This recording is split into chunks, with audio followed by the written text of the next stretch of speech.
হে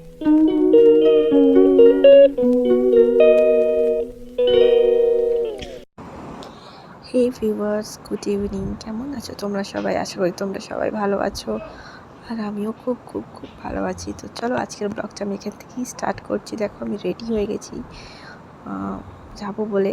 আমার আজকে বার্থডে, তো সেই জন্য এটা অনেক আগের ভিডিও, আর আমি অনেক দিন পরে এটা এডিট করছি। তো যাই হোক, রেডি ফেডি হয়ে আমি একদম পৌঁছে গেছিলাম রেস্টুরেন্টে খেতে। সেদিনকে বেশি কিছু করিনি, খালি আমার বর আমাকে নিয়ে গেছিলো রেস্টুরেন্টে খাওয়াতে, ব্যাস এইটুকুই।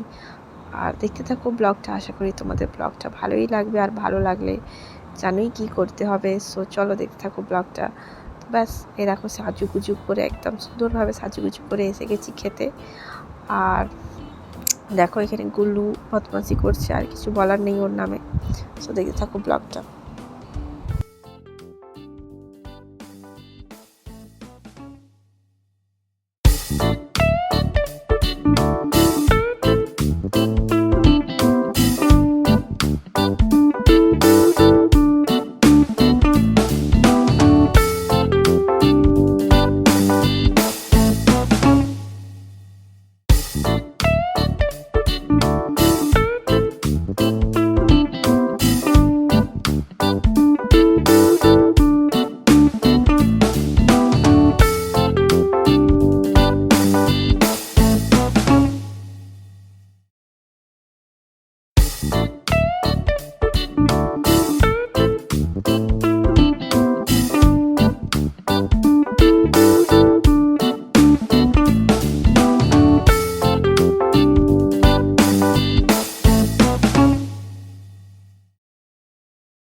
আর এই দেখো, এইটা হচ্ছে লোকনাথ বাবার উৎসবের দিন, আর ওইটা অনেক দিন আগে আমি ভিডিও করেছিলাম, আর এইটা রিসেন্টলি আমি ভিডিও করেছিলাম।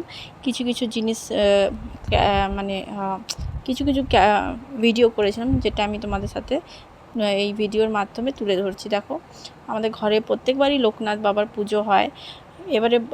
এবারে একটুখানি বড় করে হয়েছে, আর প্রত্যেকবারই হয়, কিন্তু খিচুড়ি ভোগ খাওয়ানো হয় না বা লোকজনদের। এবারে খাওয়ানো হয়েছে, সবই বাবার ইচ্ছাতেই খাওয়ানো হয়েছে। যাই হোক, এরকম আমি ফল উল কাটতে বসেছি, সব কিছুই এরকমভাবে বসে গেছি, কিছু মনে করো না। কী করবো বলো, এত গরম লাগছিল।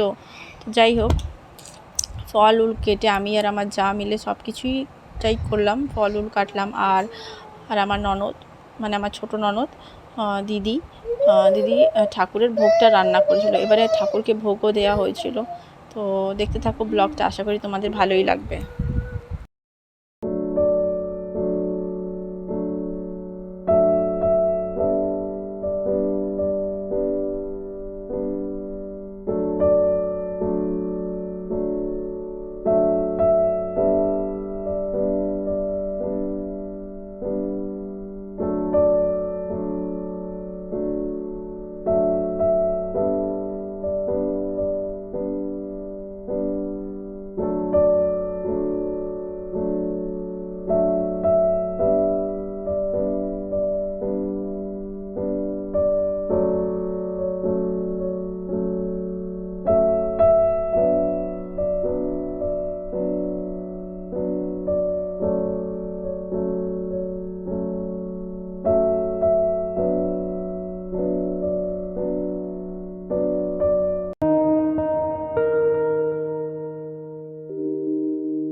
আর পূর্বক্ষণে বাবার সাজায়, বাবার চিতা যত ভক্ত করে চিতায় চিতায় স্নান হইল ভক্তরা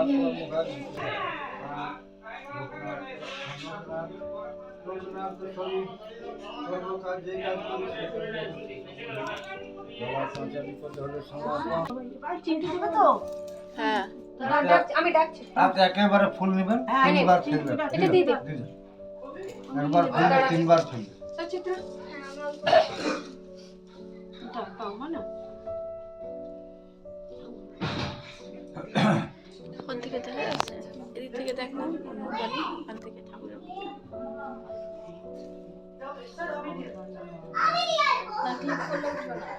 না ভিডিও